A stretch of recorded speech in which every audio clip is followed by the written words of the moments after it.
This is the first day of the rest of your life.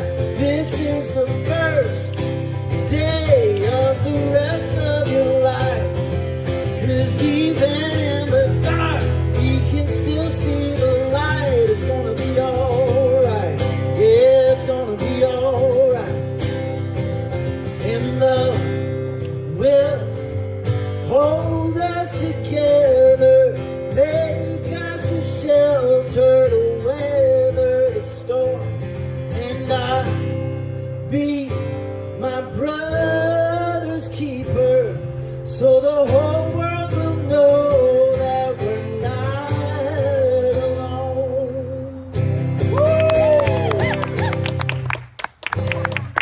Hey friends, good to see you all here today. We've been driving around this country jumpstarting events like this since 2018, asking people of common goodwill, common good faith, to make the common good their voting criteria. But I'll tell you, there's something special about today. Not only are fantastic candidates, but this is the first event we're doing in front of this actual bus. We've had a number of them, but this baby just came into service with us 2 days ago, and this is our first live candidate event in front of the bus. So welcome, bus. And welcome all of you to the side of the bus. We're glad to have you. Now, you'd be surprised when you're driving around this country with a bus that says faith, hope, and love on it, and then you put up a candidate who's running for office as a Democrat, how many people feel confused? Happens all the time. Because a lot of people in this country have been told over and over that if you're truly a Christian, then you can only vote for a Republican. Now, a few people are in situations where they're told you can only vote for a Democrat, but most people I've had the privilege of knowing have been told you can only vote for a Republican and maintain your faith. And we're here to remind you that has never been true. It's not true today, and it's not going to be true tomorrow. And we're going to ask people of common good faith to join with people of all other ranks, all other beliefs, and no beliefs at all, to join in electing candidates who care about the common good. And that's what we're going to experience today with JD and with Danielle. So we're very excited that you're here. That's an applause line. That's my Jeb Bush moment. That's my Jeb Bush, please clap for that. That's what we're doing out here. So we're ready to encourage these candidates. We're also ready to encourage voters.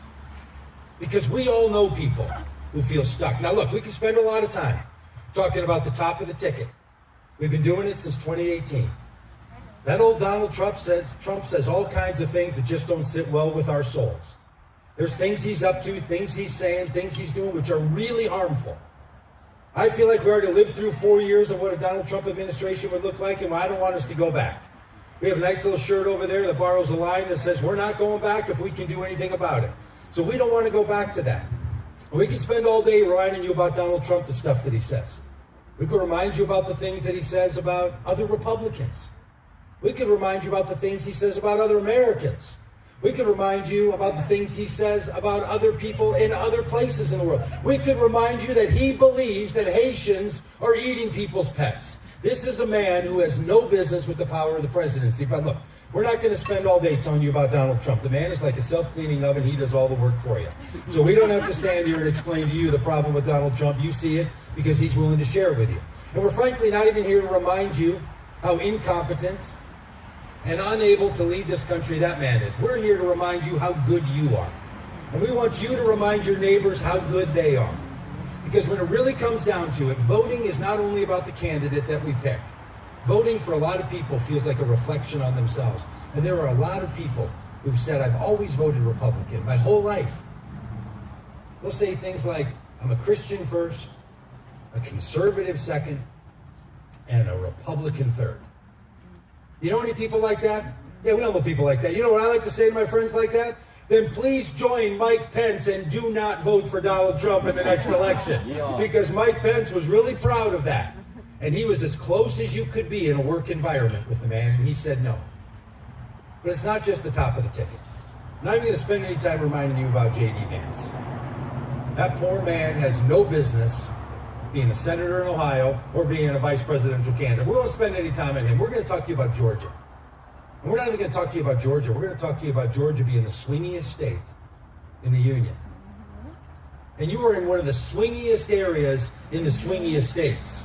So swingers, it's time to make sure Georgia stays the path in this next election. This is time for that to happen. So we're going to introduce you to some candidates for common good. Top of the ballot, all the way down to people running for the state legislature, because what we know about Georgia, we know about every state in the union. The state legislature and the state house matter. They're going to make the laws, they're going to enforce the laws, and they're going to set the tone. So it really matters that we elect the right people. Now, at Vote Common Good, we have a category of candidate that Rob's going to tell you about called Candidates for Common Good. Well, I come from the great state of Minnesota, and some of you didn't know about Minnesota, but then you found out about Tim Walz, a fantastic candidate who's running with Kamala Harris, a fantastic candidate. And all of a sudden people are like, well, Minnesota, that's a fabulous place. Or was that Montana? Or was that Michigan? Or was that Maine? Or was that Missouri? And that's okay. People don't need to always know about Minnesota. He's a great candidate. So you might know about the sports teams from Minnesota. You might know about the great governor that now people call Coach. I've known the man for a while, and I didn't know he was called Coach, but I'm glad that he's called Coach. But what you might not know is that the Pearson Salt Nut Roll Company comes out of Minnesota, and they make a little candy bar called the Nut Goody. I'll tell you, if you've ever enjoyed a chocolate caramel covered peanut cluster in your life, you're gonna love one of these. So to each of our candidates here, our Common Good candidates, we have a little goodie for you. A little nut goodie.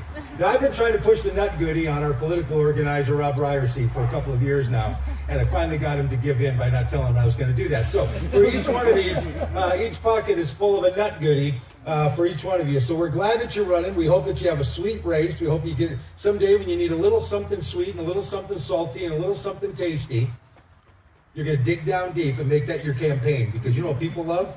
They love something a little sweet, so be good to the voters. They love something a little salty, so don't give up on them.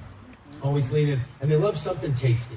So would you lean in and give them something tasty here? Rob, this is Rob Ryerson. He's our political organizer, and he's going to interview you about all this stuff. And he'll be all right, candidates, you come to the back, and I will deliver to you the nut goodie. Oh, my goodness sakes. Wow. He's just been dying to do that for many states. Hey, listen, let me tell you a couple of things. Couple things that I've kind of realized, things that I've learned. One of those is, you know, as we travel around the country, have the chance to talk with folks, chance to get a sense of kind of what's going on. And I want to encourage you that the excitement and the energy that you are feeling now about this election, that's happening all over the country. Yes, it is.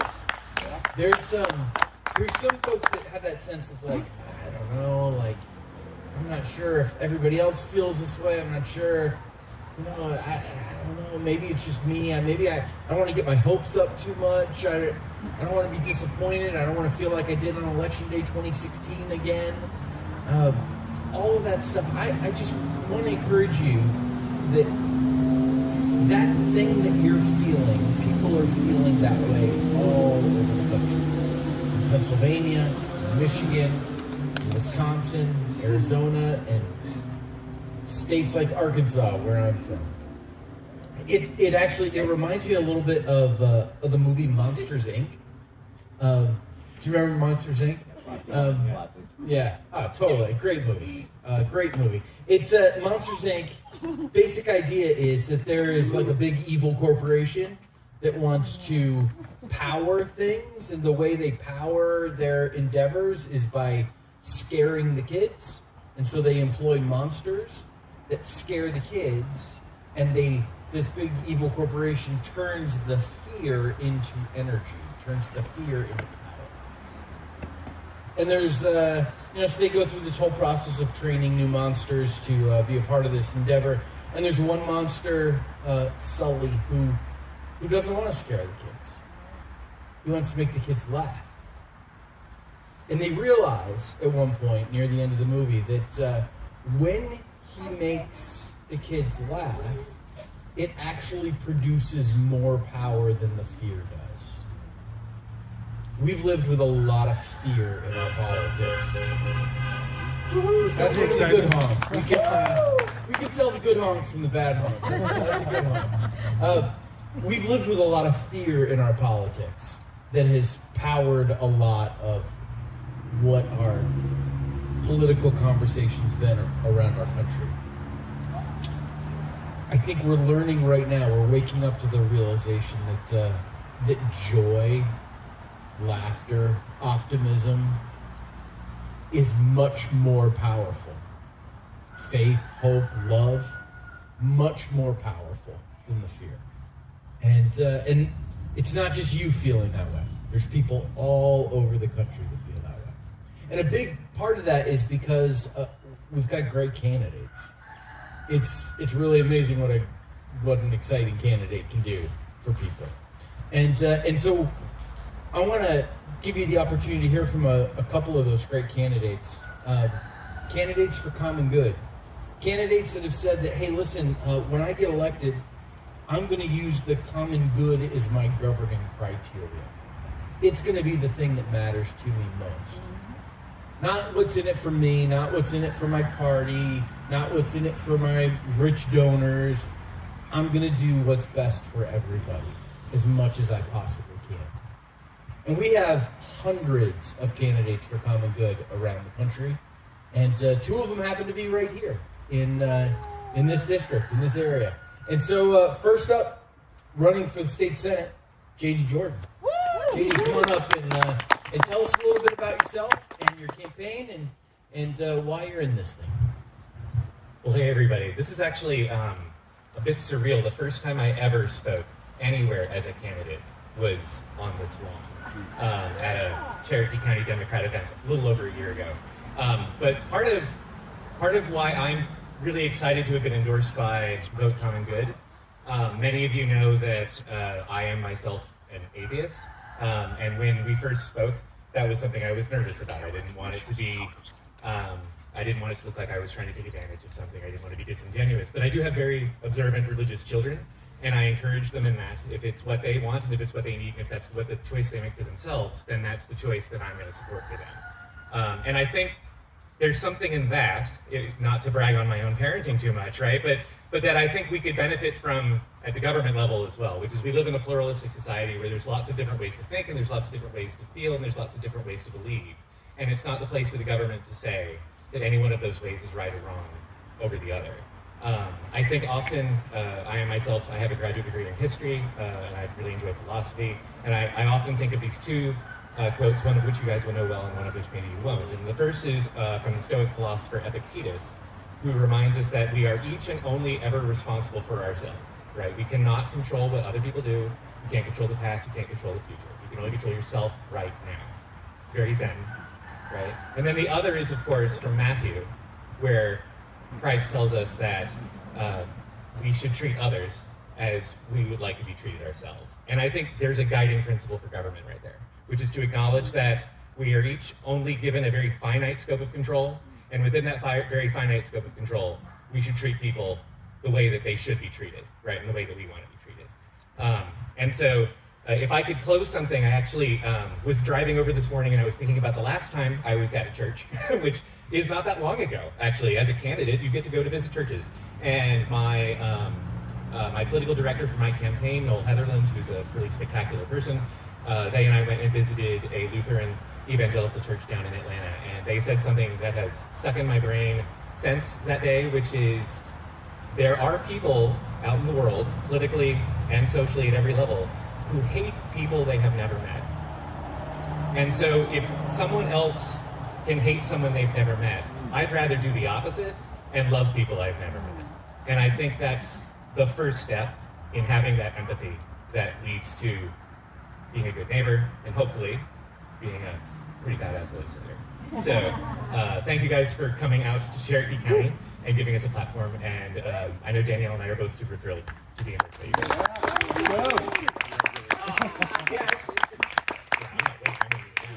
Fantastic.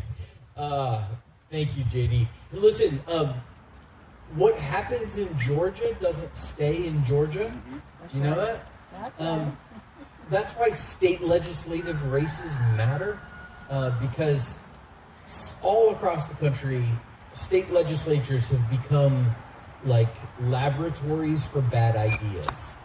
And that's why we need people like JD to be in the state Senate here in Georgia, and why we need Danielle Bell to be in the state house here in Georgia. Danielle, come up and tell us a bit about yourself and your run for state legislature. All right. Thank you for coming. Thank you, Common Good, for putting on this event. I always enjoy meeting with like-minded people and connecting with people, different backgrounds, but we come together for the same reason, which is what Common Good is all about. I wanted to share a little bit about myself today and why I came here, and being someone who's been a cradle Catholic, I usually don't get to share this part of my story as much, so I'm really excited to talk about it a little bit. I'm a social worker by background and trade, and so I went into my career, and in grad school they were like, don't expect to make a lot of money, just you're in it for your heart. And I took that and I ran with it. Of course I have to provide for my family, but I try to hold myself accountable to doing the right thing. I worked at a hospital and felt that it was so profit driven for the hospital as a corporation as opposed to putting patients' care first. What I saw, and even moved up to clinical director, and what I experienced was the first question in treatment teams where we're discussing patients' care was not what's the diagnosis, how's their health, what's their progression, it was what's their insurance. And then the clinical team would use that, their insurance and what their coverage was, to make decisions on their behalf. Meaning better insurance, better care, worse insurance, less options. And I really felt that that was unfair, it was unjust, because we as people deserve good medical care. What I experienced while I was working there, my brother was diagnosed with a terminal illness, and he was 23 at this time. Doctors, all kinds of appointments, multiple doctors a week, sometimes up to 5 appointments with different providers. And what I saw him go through, he was told that he would have 7, maybe 10 years left. He made it 2.5. He died of toxicity 2 days after another round of chemo because his doctors weren't communicating. But what I know about the system is that there's no profit in care coordination. So oftentimes that falls through the cracks and people's care is impacted, people like my brother. So after about a year after his passing, like I said, he was 25 in 2019, I continued to work at the hospital and just became so burnt out on seeing this everywhere I went. I went to a different organization that specialized in health conditions, helping people with chronic pain and complex health conditions. And I thought, this is my passion, this is my calling, and this is what I'm meant to do. I moved up in the organization and I helped write the manuals on how to treat the opioid epidemic, doing research on what's driving it and how we can combat it by supporting people in our communities. And honestly, I said this recently and someone said everybody's known somebody who's been impacted by the opioid epidemic. And I think they meant it in a condescending way, like, well, you're not special. And I'm like, exactly, that's the point. Like, why? Why is this something that pharma greed is trumping over what we need as people in our homes and our families? So that was a lot of what I thought my calling and passion was. And as a startup, unfortunately, the company went under. And I found myself in prayer, like, I thought that that's what I was supposed to do with myself. What's next? What's my path? What's my calling? And how can I help my community and have an impact? Because as a social worker, that's what drives me. And at that same point, I got a call from the director of the Democratic Caucus for the State House in Georgia, and he said, hey, have you ever thought about running? And my first response was, absolutely. I've taken classes in social policy and social justice. I've been in the field for 15 years, like, yes, but I have no idea where to start. And I'm very fortunate that he also was a proponent of the common good, and he supported me with knowledge, information, resources, and connections with people that could help get me there. So I really do attribute that to part of my path. This is not just a political thing, but this is part of my faith journey, in that I want to fulfill what's meant for me by giving back and supporting my community. When I go canvassing, I talk to people about what issues are important to you, because that's what I want to be an accurate reflection of the things and the values that people in my district care about. And I really appreciate the Common Good for giving me this platform to talk about just that. Thank you. Woo. Thank you so much, Danielle. So great. So great. I want to encourage you. You probably know people that you feel like, man, it surprises me the way that they vote, and I think they should vote differently, but they've been a Republican their whole life, and I want to encourage you that you can give them permission to vote differently than they have in the past. We talk about our candidates for common good being exceptional candidates. And what we mean by that is the kind of candidates that someone's willing to make an exception for. And so, what we want to hear is people say something like, I would never vote for a Democrat, but I would vote for Danielle. I'd never vote for a Democrat, but I would vote for JD. And what you can say to your friends and your family members is something like this. You could say, hey, listen, I'm not asking you to be a Democrat. I'm asking you to vote for Danielle in this election. I'm not asking you to be a Democrat. I'm asking you to vote for JD in this election. Because people's behavior changes before their identity does. So all we got to do is get them to change their behavior. And it's like that little stone that hits your windshield. You get that little chip. And then before you know it, it's, spreading, and you got a big crack, and now you got to call. And that's how change works, right? It starts with something small, and then it begins to spread. And so just invite your friends not to, change their whole identity, but to vote for Danielle, to vote for JD. And I would say parenthetically for Kamala, too. Joel, you going to come sing another song for us? Fantastic. Joel. Woo.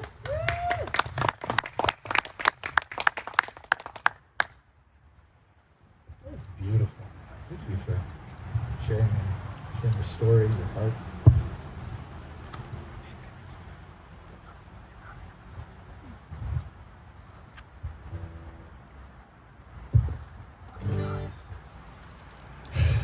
So my story is kind of what Rob just said. I didn't change overnight. I used to vote Republican, and little things started to change. People were kind to me. People listened. People reached across the bridge and shared my values. They said, "Look, you're pro-life, right? Consider this. Maybe this aligns with your values better." I think a lot of people can identify with the screwed up nature of the healthcare system and realize, we need to see some change on that. So I just want to encourage you to do that. Have the conversations as much as you can. Do it with a smile on your face. I'll sing a song and Doug's gonna take us out. This is one of my favorites. It's called We'll All Be Free. There's a world at war, caught in suffering, silent casualties. Oh God, grant us peace in these sleepless nights. I can hardly breathe despite brutality. I know that we'll be free. I know that we'll be free. So let the light and keep it shining. Let it break into the darkness. All the love dares us to see. We'll all be free. In these desperate times, love will hold us here. Love will join our hands. Teach us to have no fear. So we lay our hate down to wash their feet. And when we see our brother, oh, we'll all be free. Yes, we'll all be free. So let the light and keep it shining. Let it break into the darkness. All the love dares us to see. We'll all be free. So let the light in, keep it shining. Let it break into the darkness. All the love dares us to see. We'll all be free. Now, I come from the church world. The Pentecostal world specifically. And it's a Sunday, so this wouldn't be a Sunday gathering without a little bit of congregational participation, okay? So I'm going to sing, and you sing back with me. I'm going to say free, free, free. We'll all be free, all right? So we'll be free, free. We'll all be free. We'll be free, free. We'll all be free. Yeah, so we'll be free, free. We'll all be free. Yes, we'll be free, free. We'll all be free. Yeah, so let the light in, keep it shining. Let it break into the darkness. All the love there's is to see. We'll all be free, yeah. So let the light in, keep it shining. Let it break into the darkness. All the love there's is to see. We'll all be free. So tell your father, tell your mother, tell your sister, tell your brother, tell the world, tell everybody. We'll all be free, yeah.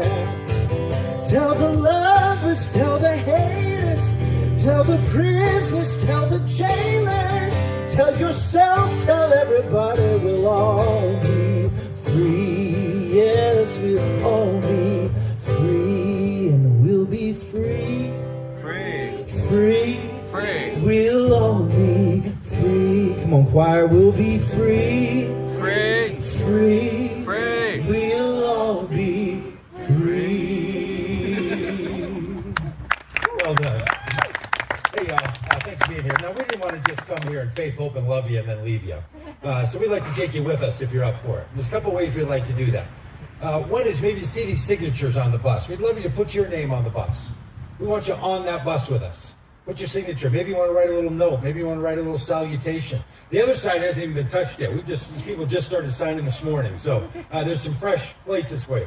We travel in 2 buses. One of them's already almost full on one whole side, and the other side's well along the way. So you're going to be the people that are starting this one. By the time November 5th comes around, this thing's going to be full. So we'd love for you to put your name on the bus and be with us that way. We'd also love you in the tank with us if you're interested, because there's 4 things that get us around this country: faith, hope, love, and diesel. Diesel pushes the big diesel pusher around the country.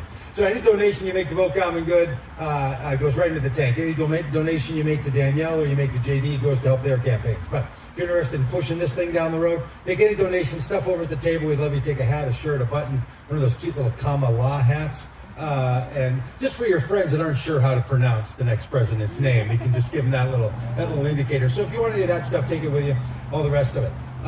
So we love you on that bus with your name. We love you in the tank, but also maybe you need to get inside of it. We're going to be back in Georgia. We're not done here in Georgia. In a couple of weeks, we're going to be back. Between now and then, we're going to be in Mississippi tomorrow. We're going to be in Texas. We're going to be in Arizona, California, back into Arizona. Then we're going to be in that one little district in Omaha, Nebraska. And then we're going to be up in Minneapolis. Then we're going to be over there in Wisconsin. Then we're going to Michigan and Pennsylvania. Then so we're coming back down here to Atlanta and Georgia area, and then we're going back up to Pennsylvania, and then we're going back to Michigan, then we're going back to Wisconsin and back to Pennsylvania, and we're going to keep going all the way to Election Day. So maybe you're saying to yourself, I'm going to be in one of those places and I want to hook up with the bus, or maybe you just want to travel there to support people. We'd love to take you with us, or if you know people who do.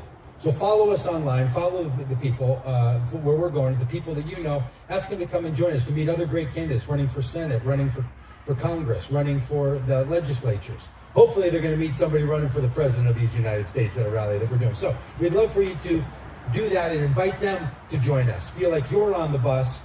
Maybe get on the inside with us as well. But also maybe you want to reach out to people right here. We've got a couple ways you can do that. You can take one of these yard signs and say, I support democracy for all. Faith, not fear. Hope, not hate. Love for all. You put that in the yard next to a candidate running with a D beside their name, and I promise you're going to have some conversations with your neighbors and your friends. It goes a long way. Here's what we need to do. Break the no-talk rules on your street. Break the no-talk rules in your family. Tell them we're not going to talk about this till the end of time, but this is election season. So for the next 30 days, maybe it's okay for us to talk about it. but maybe you also want to talk to strangers. We make these postcards for you. These postcards say on them, as a person of faith, please join me in voting for. Now, this can either come from you as a person of faith, or you're implying that they're a person of faith.